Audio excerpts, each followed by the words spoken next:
أعوذ بالله من الشيطان الرجيم. بسم الله الرحمن الرحيم. ويقول الإنسان أإذا ما مت لسوف أخرج حيا أولا يذكر الإنسان أنا خلقناه من قبل ولم يك شيئا فوربك لنحشرنهم والشياطين ثم لنحضرنهم حول جهنم جثيا ثم لننزعن من كل شيعة أيهم أشد على الرحمن عتيا ثم لنحن أعلم بالذين هم أولى بها صليا وإن منكم إلا واردها كان على ربك حتما مقضيا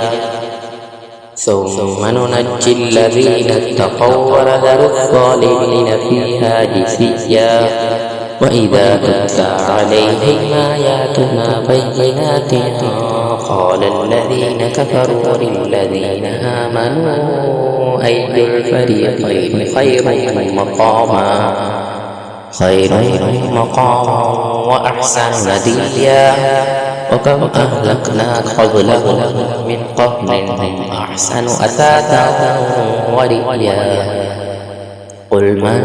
كان في الضلالة فليمدد له الرحمن مدا حتى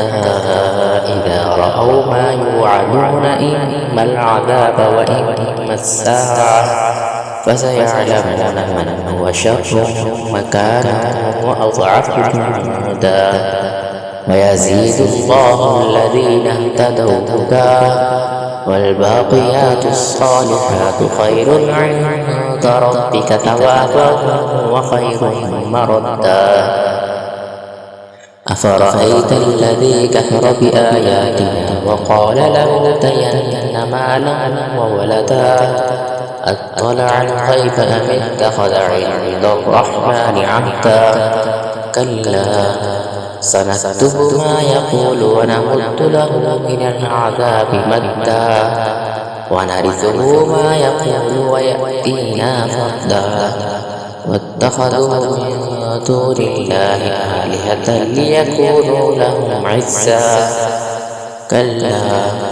سيكفرون بعبادتهم ويكونون عليهم ضدا